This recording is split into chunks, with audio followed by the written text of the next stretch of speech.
আসসালামু আলাইকুম ওয়া রাহমাতুল্লাহি ওয়া বারাকাতুহু। ভাই বিশ্বাস করেন বাংলাদেশ হলো কমপ্লিট একটা আজব দেশ। এই দেশের রাজনীতি কইরা আপনি যা করেন সব হালাল। কুল্লে হালাল। ওই যে আরবিতে একটা শব্দ আছে না কুল্লে হালাল, এই অবস্থা বাংলাদেশের। মানে বাংলাদেশে খালি আপনি রাজনীতিবিদ হইলেই স্বর্গ। আপনি হাজার কোটি টাকা লুটপাট করবেন, বিদেশে পাচার করবেন, মানুষ হত্যা করবেন, কোনো অসুবিধা নাই। খালি রাজনীতি সাইনবোর্ডটা থাকলেই চলে। এটার মধ্যে কোর্টে গেলে কি হইব?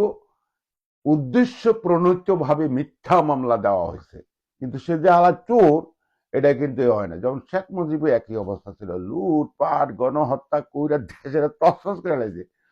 আওয়ামী লীগ ঠিক তাই করছে। আর বাংলাদেশের রাজনীতিবিদেরা আবার কিছু লোক আছে, ওই যারা টকশোদারি আছে মাসুদ কামালের মতন, ওই যে আবার এখন উপদেষ্টা হচ্ছে জাহেদ, ডক্টর জাহেদ নাম দিয়েছে। এইসব চোর চোর থাকার কারণে তারা করে কি সত্যকে মিথ্যা, মিথ্যাকে সত্য ভাবে এটাকে উপস্থাপন করে, সত্য ঢাকা পড়ে যায়, মিথ্যাকে তারা ইতিহাস বানায় নেয়। যেমন দেশের স্বাধীনতার ঘোষক হলো জিয়াউর রহমান, এইটা আবার আমলি ক্ষমতায় বানাই দিল শেখ মুজিব। ও চোরের বাচ্চা তো পালাই গেছে। ওর মাইয়া নিজে পাকিস্তানের তত্ত্বাবধানে এই জয়ের জন্ম হয়েছে, এই শেখ হাসিনা ডেলিভারি হয়েছে পাকিস্তান আর্মিদের আওতায়। এখন কার কাছে কি করবেন রে ভাই বাংলাদেশও? ওই যে আরো এক নির্লজ্জা মহিলা আছে না, শেখ হাসিনা, এত কিছু করলো, দেশে লুটপাট করলো, গণহত্যা করলো, যে বিদেশে 28 লক্ষ কোটি টাকা পাচার করলো, ঠিক আছে। এখন আবার সে ও দিল্লিতে বই বইয়া বক্তব্য দেয়ার মানছে, ওখানে আবার বাহবা দেয়, আবার কমন্ড দেয়। আমাদের দেশটা যে কোন দিকে গেছে আল্লাহ পাক গাফুরুর রহিম জানে। এই যে দেখেন বিএনপিতে আবার এই ভারতপন্থী চোর চোরটারা ঢুকছে, স্বয়ং তারেক রহমান একজন বাটপার। এই যে নির্বাচন আগে কইলে আমরা হা ভোটে দেন, এটা আমরা বাস্তবায়ন করবো ক্ষমতায় যদি যাই। সালাউদ্দিন ঠিক তাই কইল, এখন গিয়া নাই। এই হলো বাংলাদেশের অবস্থা। কোন দিকে যাইবেন?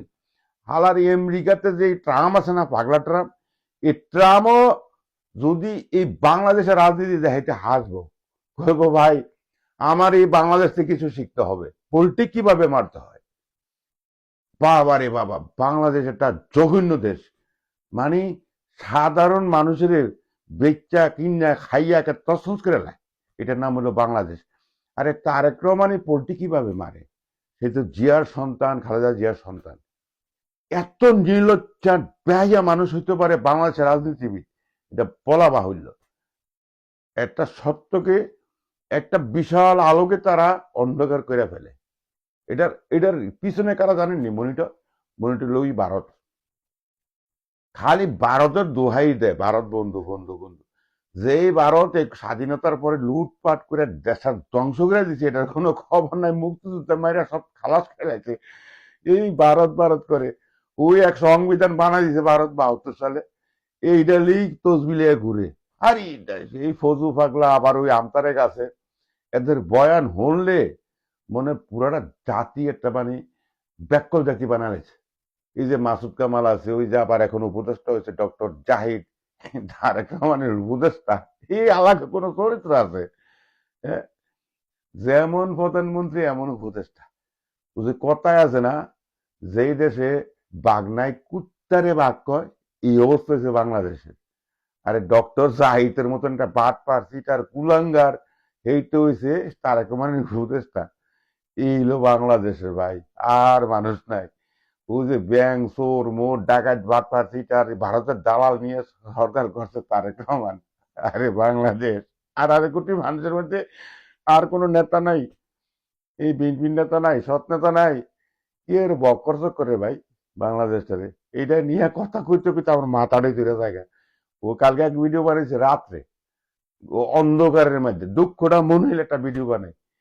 এই হলো অবস্থা বাংলাদেশের। সব 71 সাল থেকে এই বন্ধু জিয়াউর রহমান আর খালেদা জিয়া সারা আর জামাত ইসলাম সারা আর এনসিপি সারা, এনসিপি তো নতুন দল, এটি ভাই বিশ্বাস করেন এটির মহিলাকালী শুধু মিথ্যা কথা বার হয় আর ভারতের দালালি বার হয়।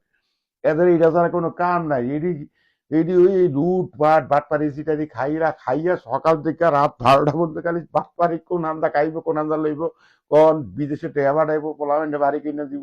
এই হলো বাংলাদেশের রাজনীতিবিদ। ওদের লজ্জা নাই। ওই যে আমেরিকান যে প্রেসিডেন্ট আছে না ট্রাম্প, এই ট্রামও যদি বাংলা বুঝতো আর এদের পলিসি বুঝতো, হ্যাঁ হাসতো যে আমি হালা কি ব্যাক করলাম, ওসা আমি কি রাজনীতি করি, রাজনীতি তো বাংলাদেশে শিখতেইব, কি সত্য মিথ্যা বানালে বাংলাদেশ জিন্দাবাদ, ইনকলাব জিন্দাবাদ, ওসমান হাদি জিন্দাবাদ।